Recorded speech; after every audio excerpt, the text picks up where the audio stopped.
walillahil akbar. Allahu akbar, Allahu akbar, Allahu akbar, walillahil hamd. Hadirin jamaah salat Idul Adha yang semoga kita senantiasa dimuliakan oleh Allah. Selesai kita memanjatkan puja dan puji syukur kehadiran Allah Subhanahu wa ta'ala, teriring salawat beserta salam mudah-mudahan senantiasa Allah limpahkan kehadiran junjungan Nabi kita, Nabi besar Muhammad sallallahu alaihi wasallam. Maka mari kita di Idul Adha ini introspeksi diri, guna untuk menemukan diri kita sedang di mana kita saat ini, dan sedang sampai mana kualitas takwa kita saat ini. Karena sesungguhnya inti dari peribadatan apapun ibadah umat manusia itu bermuara, berending pada karakter bertakwa kepada Allah Subhanahu wa ta'ala, di mana takwa ini tidak cukup dengan didiskusikan. Takwa ini tidak cukup diklaim, diucapkan secara verbal.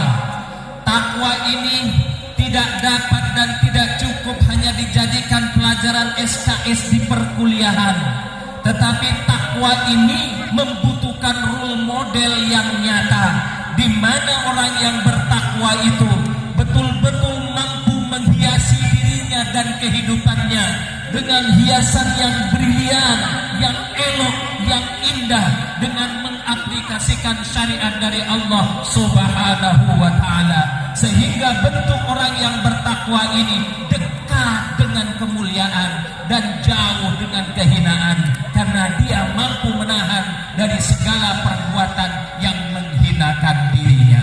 Mudah-mudahan kita semua mendapatkan bimbingan dari Allah Subhanahu wa ta'ala, sehingga kita menjadi orang-orang yang indah, orang-orang yang elok, yang layak ditiru, yang disebut dengan bahasa Qur'annya dengan orang-orang yang bertakwa. Amin ya rabbal alamin. Jamaah salat Idul Adha yang dimuliakan oleh Allah, dalam kesempatan ini kita hendak menengok kepada sejarah zaman dulu, karena sesungguhnya setiap individu manusia cuma punya 3 masa. Yang pertama masa yang lalu, yang itu berisikan dengan sejarah, dalam bahasa Arabnya disebut dengan tarikh. Dan manusia mempunyai masa sekarang. Masa sekarang inilah masa yang disebut dengan jembatan emas, di mana masa sekarang ini menunggu insan-insan yang bertakwa itu untuk menjenjakkan kakinya dan merangkai amal kebajikannya guna meraih keridhaan Allah Subhanahu wa ta'ala, yang di masa sekarang ini kita lakukan akan menjadi kenangan nanti di masa yang lalu.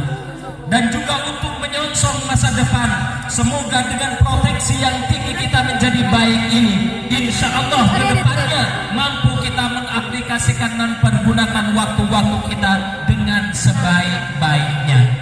Baik jemaah yang dimuliakan oleh Allah, dalam tengokan kita ke masa lalu ini sebagai narasi dari Allah Subhanahu wa ta'ala yang patut kita renungkan bersama sebagai edukasi kita semua, bahwasannya di zaman dulu ternyata memang ada sejarah yang sangat brilian, yang sangat patut kita renungkan bersama, di mana sejarah itu disebut dengan generasinya manusia pertama, yakni Nabiullah Adam alaihi wassalatu wassalam beserta 2 putranya, yakni Qabil dan Habil.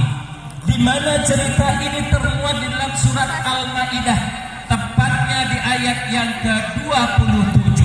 Allah dengan tegas menarasikan supaya kita renungkan bersama, kita ini sebetulnya siapa.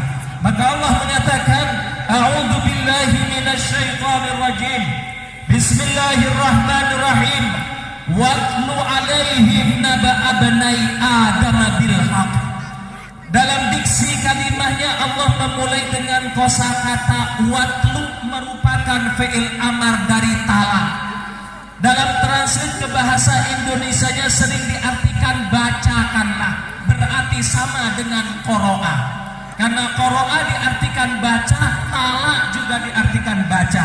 Sebetulnya kalau qoro'a, iqra itu fi'il amarnya sesuai ayat yang pertama surat Al-Alaq, itu menyuruh membaca. Maka kosakata iqra ketika sudah membaca objek bacaan, selesai kriteria bacaan itu. Beda dengan tala. Kalau tala adalah di samping membaca dengan secara seksama, mengerti apa yang dibaca, diselami isinya, serta diiringi prakteknya. Itu adalah tala. Dan dengan tafsir tala ini Allah sendiri telah menafsirkan kosakata tala. Wasyamsi wa duhaha, demi matahari dan sinarnya.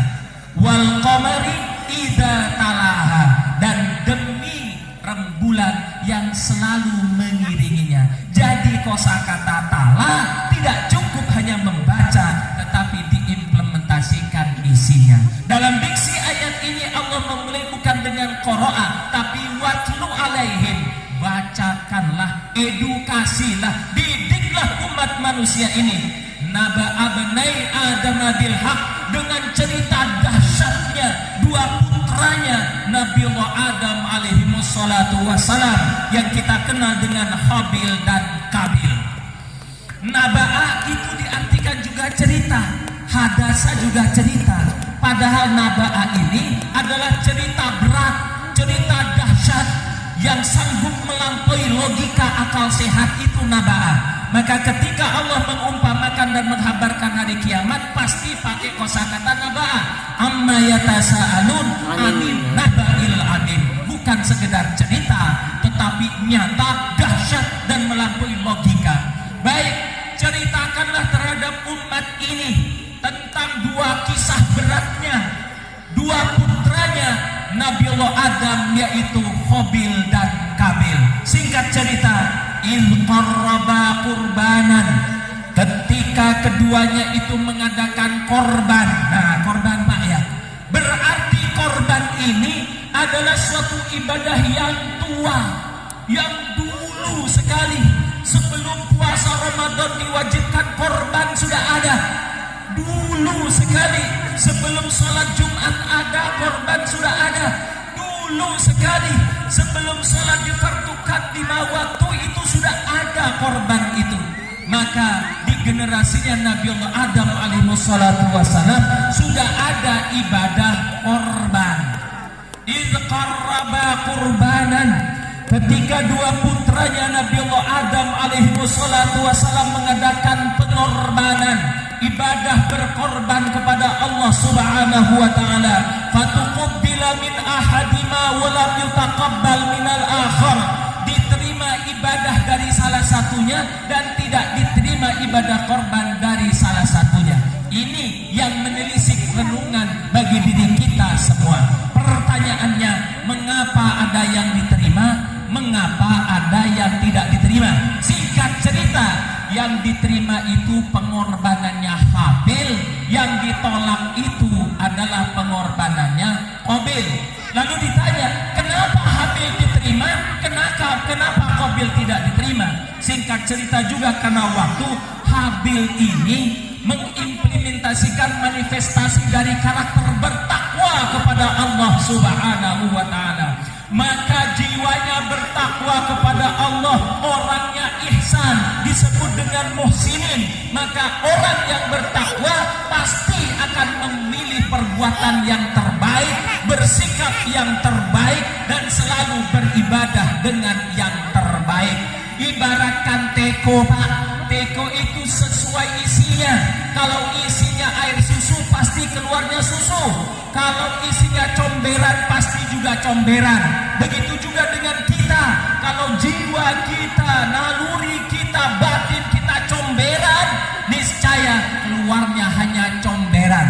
Tetapi jika batin kita diisi dengan takwa, insya Allah keluarnya perbuatan-perbuatan yang betul-betul bermanfaat. Maka ini Habil, karena dia adalah orang yang baik, maka dia mengorbankan dari hasil kebunnya yang terbaik, dari domba yang terbaik, sekarang dari uang yang terbaik, dari harta benda yang terbaik, karena Allah Maha baik, dan dari hamba yang terbaik maka diterimalah pengorbanannya Habil.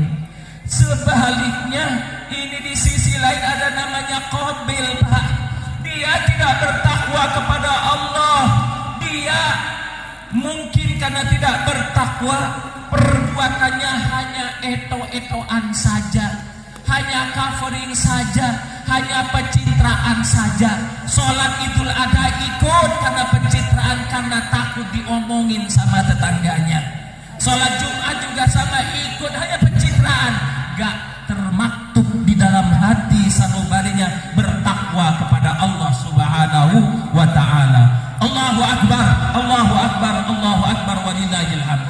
Karena Qabil ini tidak bertakwa, maka dia mengorbankan korban yang jelek, Pak. Mungkin dari kambing yang kecil sekali, dipilihnya yang hampir mirip dengan kucing.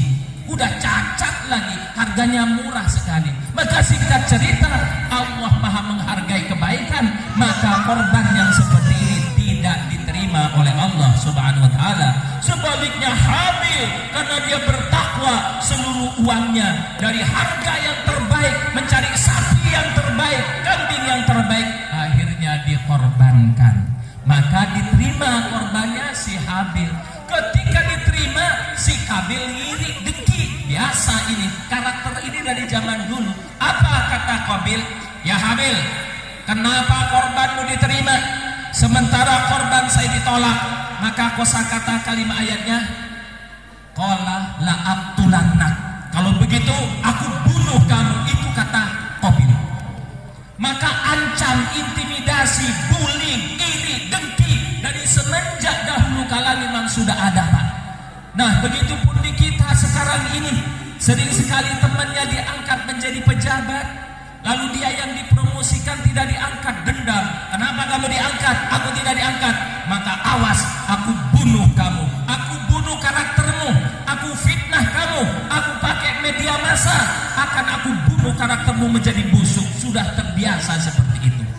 Maka menghadapi ancaman dan bullying ini, si Habil hendak mendidik saudaranya. Maka apa kata Habil? Qala innama yataqabbalullah minal muttaqin. Wahai saudaraku, sesungguhnya Allah hanya menerima dari perbuatan orang-orang yang bertakwa kepada Allah Subhanahu wa ta'ala. Dan ini, Pak, yang menjadi syarat diterimanya amal ibadah kepada Allah itu adalah modal takwa. Jemaah yang dimuliakan oleh Allah, Habil beserta Qabil memang orangnya sudah meninggal dan cuman meninggalkan legenda atau cerita. Tetapi ini karakter yang akan selalu ada di setiap generasi umat manusia. Antara yang jahat dan yang baik selalu ada. Antara orang yang ikhlas serta pencitraan akan selalu ada. Alangkah eloknya bumi pertiwi kita ini jika karakter-karakter Habil ini yang memimpin negeri ini, yang menjadi RT RW, yang menjadi lurah camat, yang menjadi wali kota bupati, yang menjadi gubernur menteri, bahkan yang menjadi presiden adalah karakter Habil ini, yang betul-betul dia mendedikasikan hidupnya demi takwanya kepada Allah Subhanahu wa ta'ala. Maka niscaya bumi yang hijau royo-royo ini, yang gemah ripah loh Jinawi ini, yang namanya NKRI Indonesia ini, dengan pemimpin karakter Habil ini, niscaya akan menjadi negara yang super power. Tetapi kalau kita renungkan bersama, Pak, nampaknya Habil ini komunitasnya sedikit, orang yang berkarakter ini sedikit. Nampaknya yang terbanyak yang memimpin itu adalah Qabil di zaman modern, sehingga bumi yang kaya raya ini terambang bangkrut. Dan kita saksikan BUMN gas kita bayar terus gak pernah utang, tetapi mengapa Pertamina-nya ratusan triliun utangnya, PLN kita nggak pernah nunggak, selalu bayar terus. Mengapa PLN-nya ratusan triliun utangnya, dan segenap instalasi semuanya teriak-teriak bangkrut, defisit. Kalau begitu, lalu apa yang dikerjakan? Berarti ada sebuah jawaban. Ternyata adalah penuh dengan karakter-karakter Qabil, bukan Habil. Allahu Akbar, Allahu Akbar, Allahu Akbar. Maka di tempat ini, mari kita merenungkan diri kita sendiri. Kita memposisikan sebagai siapa ini? Karena hidup kita mungkin masih lama. Jika Habil motivasinya mulai detik sekarang ini, mari kita belajar untuk ikhlas dalam beribadah. Mari kita dedikasikan segala peribadahan yang kita murni mencari keridhaan Allah Subhanahu wa taala dan hindarkan karakter-karakter Qabil ini. Baik, yang terakhir kesimpulannya, kata Habil, innama yataqabbalullahu minal muttaqin. Sesungguhnya ibadah itu diterima dari orang-orang yang bertakwa. Ayat ini cuma satu-satunya di dalam kitab suci Al-Quran 30 juz. Tidak ada ulangan ayat ini yang menjadi syarat diterimanya amal ibadah seseorang dari orang-orang yang bertakwa. Mohon maaf Pak, tidak ada syarat dari NU. Harus NU misalnya ayatnya nggak berbunyi innama yataqabbalullahu minan nahdiyin, dan tidak ada syarat dari Muhammadiyah minal Muhammadiyin, dari PKS minal PKSin, tidak.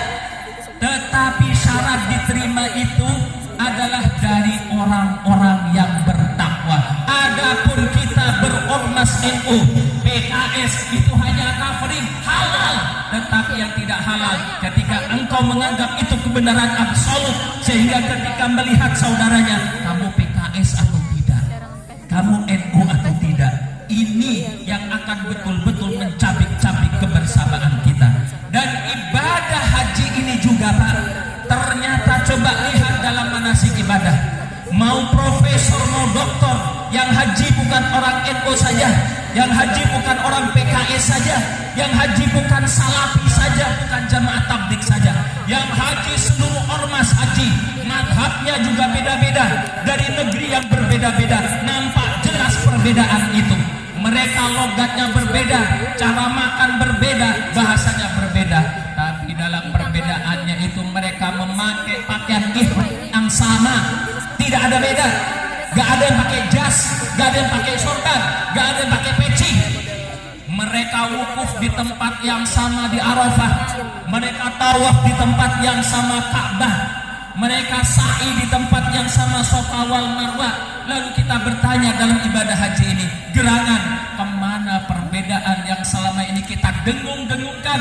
Karena demi warna corak celana, sering sekali kita intimidasi, kamu gak nyunah bid'ah, sering sekali seperti itu. Tetapi dalam ibadah haji lebur semua perbedaan itu, karena di dalam ibadah haji murni memproteksi sebagai orang-orang yang bertakwa.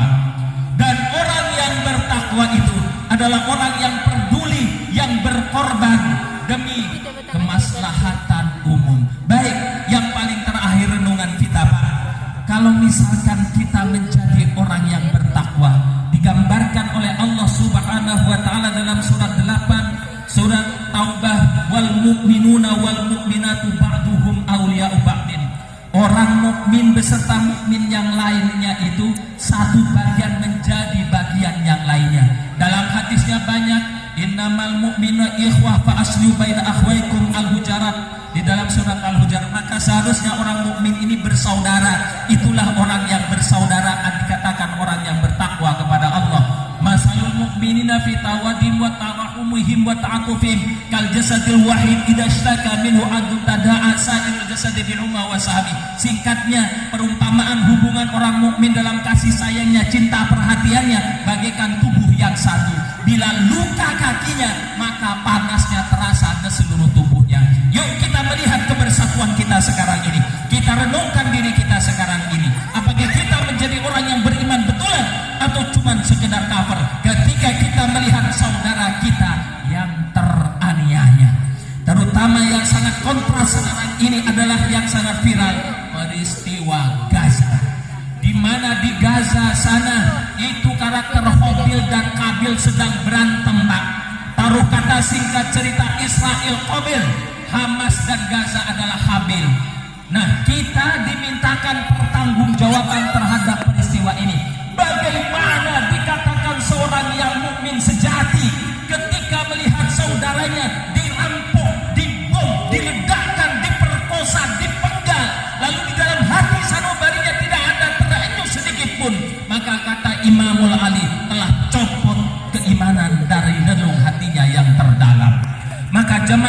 dimuliakan oleh Allah Subhanahu wa taala, peristiwa Gaza ini bukan peristiwa main-main, dan itu peristiwa indikator kita menjadi orang mukmin yang sejati atau cuma sedang kafirin. Kalau memang betul-betul sejati, harusnya peduli. Paling tidak kita menolak perbuatan Israel itu. Paling tidak kita betul-betul mengutuk, dan paling tidak kita betul-betul berkasih sayang terhadap yang terzalimi ini. Karena ini kita akan dimintakan pertanggungjawaban oleh Allah Subhanahu wa taala. Dan saat ini, saat saudara kita seiman yang namanya Hamas, Gaza itu Ahlus Sunnah wal Jamaah, Pak. Tetapi ketika dibom seperti sekarang, diacak-acak, dibombardir, diperkosa, diledakkan, dipenggal anak-anaknya, siapa yang peduli, Pak? Apakah cukup dengan mengaku Ahlus Sunnah wal Jamaah saja, lantas cuek belek seperti yang terjadi sekarang?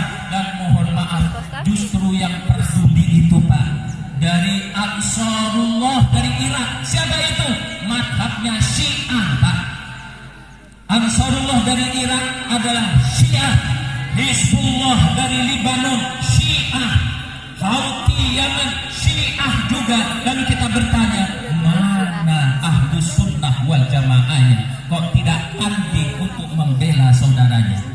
Jemaah yang dimuliakan oleh Allah, gak cukup sholat kita menghantarkan ke surga, Pak.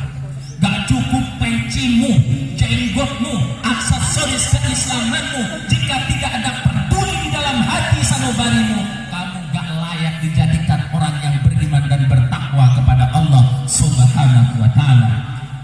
Di saat saudara kita bergelimangan darah mandi, darah meregang nyawa, justru para emir-emir dari Timur Tengah, taruh kata dari Qatar, Abu Dhabi, Saudi, justru sibuk miara singa, Pak. Singa itu biayanya mahal. Untuk makan satu hari saya cukup makannya fakir miskin 20 hari. Istri-istrinya sibuk untuk miara elang, Pak, yang biayanya miliaran, ratusan miliar, dibeli dulu elang, main ke padang pasir, diterbangkan elang itu. Asik seperti itu. Apakah orang yang seperti ini dapat dikatakan sebagai orang yang beriman?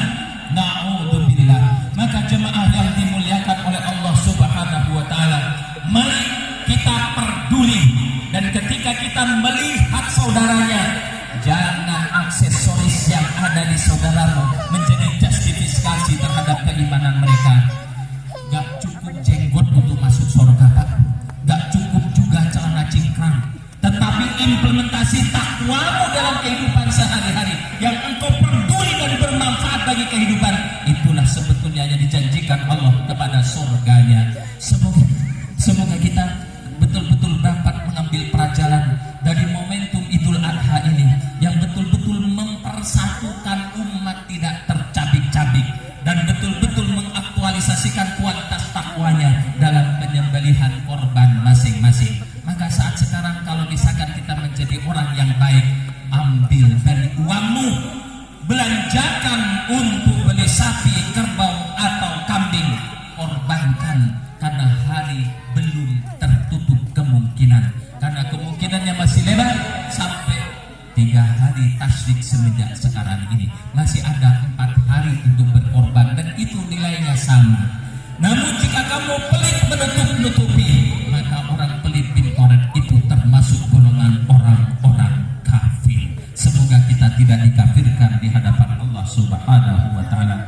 Mari kita tutup dengan berdoa. Semoga setiap kita